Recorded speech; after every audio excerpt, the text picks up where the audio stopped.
Sania Bhati gate अब महज एक अफसोसनाक वाक़या नहीं रहा, बल्कि अब ये बिलखुसूस पुलिस के किरदार पर एक संजीदा सवालिया निशान बन चुका है। जैसा कि हाई पावर कमेटी की तहकीकाती रिपोर्ट ने इस बात की वाज़ेह तस्दीक कर दी है कि मुतवफ़िया के शौहर पर पुलिस की जानिब से तशद्दुद हुआ और इस पूरे मामले में SP सिटी, DSP और मुतल्लिका SHO गफलत के मुर्तकिब पाए गए। यानी जिन अफसरान की बुनियादी ज़िम्मेदारी थी कि वो वाक़े की गैर जानिबदार, शफाफ और इंसाफ के तकाज़ों के मुताबिक तहकीकात करते, वही अफसरान या तो खामोश तमाशाई बने रहे या फिर अपनी ज़िम्मेदारियों से दानिस्ता चश्म पोशी करते दिखाई दिए। ये महज गफलत नहीं बल्कि एक ऐसा तर्ज़ अमल है जो ये तासुर देता है कि पुलिस खुद को कानून से बालातर समझते हुए मामले को दबाने की कोशिश कर रही थी, क्योंकि अगर पुलिस वाकई संजीदा होती तो मुतवफ़िया के शौहर पर तशद्दुद की इब्तदाई इत्तला मिलते ही ना सिर्फ फौरी कार्रवाई होती बल्कि मुलव्विस एहलकारों के खिलाफ बर वक्त मुकदमा भी दर्ज किया जाता। लेकिन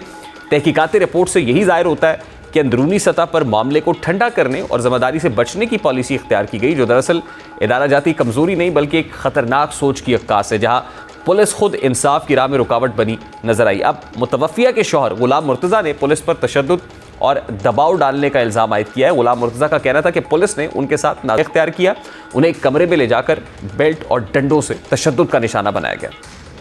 SHO ज़ैन अब्बास थे, वो मुझे ये कहते रहे कि हमने कैमरे चेक किए हैं, आप किसी कैमरे के अंदर नहीं आ रहे। मैंने ये कहा कि कहीं ना कहीं तो कैमरा लगा होगा, उसमें मैं आ रहा हूँगा, तो उन्होंने मेरी बात नहीं मानी। उन्होंने ये कहा है कि आप हमें सच बता दें, आपने अपनी बीवी को किसी रिक्शे वाले के साथ बिठा दिया हो, इस तरह की नज़ेबा बातें करते रहे कि आपने खुद कहीं भेज दिया है, ये किया है, वो किया है, तो या आपने खुद कहीं अगवा करवा दिया है, ऐसी बातें करते रहे। तो उसके बाद मुझे ये पीछे कमरे में ले गए, वहाँ पे SP बिलाल साहब थे, तो उन्होंने मुझे तशद्दुद किया। मैं इनको कहता रहा हूँ कि आप वेट कर लें, रेस्क्यू को और चेक करने दें, मैं आपके पास ही हूँ, मैं कहीं जा नहीं रहा।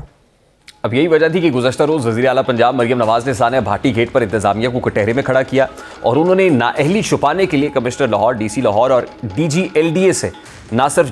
जवाब तलबी की बल्कि प्रोजेक्ट डायरेक्टर टीपा जाहिद हुसैन और वासा के उस्मान बाबर को नौकरी से बर्खास्त करने का हुक्म दिया। मरियम नवाज़ का इस हवाले से क्या कहना था, ज़रा उसकी एक झलक में रखता है। उस्मान बाबर CSA जो प्रोजेक्ट डायरेक्टर टीपा हैं जाहिद हुसैन और जो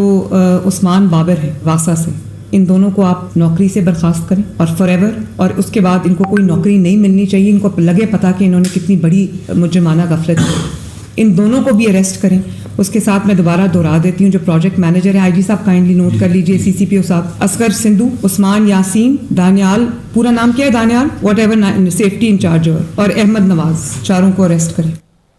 अब दूसरी जानिब सानिया भाटी गेट में पुलिस के मुशरबाना इक़दाम अब एक एक करके सामने आ रहे हैं और सबसे तशवीशनाक पहलू वो वीडियो है जिसमें मुतवफ़िया के वालिद को सादा कागज़ पर स्याही शुदा अंगूठा लगाते देखा जा सकता है। यह मंजर खुद इस बात का सबूत है कि मामले को शफाफ अंदाज में आगे बढ़ाने की बजाय किसी न किसी सतह पर दबाव, गुमराहकुन तरीक़ाकार और रिकॉर्ड में रद्दोबदल की कोशिश की गई है। अब पुलिस का मौक़िफ़ है कि यह अंगूठा दरख्वास्त मुकदमा में जो है उसके लिए लगवाया गया, क्योंकि इब्तदाई दरख्वास्त में सेफ्टी ऑफिसर मोहम्मद दानियाल का जिक्र था, जिसे बाद में दुरुस्त करके दोबारा दरख्वास्त दी गई। लेकिन सवाल यह है कि अगर वाकई नीयत साफ़ थी तो फिर तस्हीह का अमल तहरीरी तौर पर बाकायदा कानूनी तरीक़ाकार के तहत और मुतासरा ख़ानदान की मुकम्मल आगाही के साथ उसको क्यों नहीं किया गया। सादा कागज़ पर अंगूठा लगवाना, वो भी ऐसे वक्त में जब ख़ानदान सदमे और जहनी दबाव की हालत में हो, इस बात को तक़वियत देता है कि पुलिस अपनी मुमकिना कोताहियों और एहलकारों के किरदार को छुपाने के लिए शवाहिद को कंट्रोल करना चाहती थी। यही वजह है कि ये केस अब सिर्फ तशद्दुद या गफलत का नहीं रहा बल्कि इदारा जाती एहतसाब, शफाफियत और पुलिस के मजमूई रवैये का मुकदमा बन चुका है।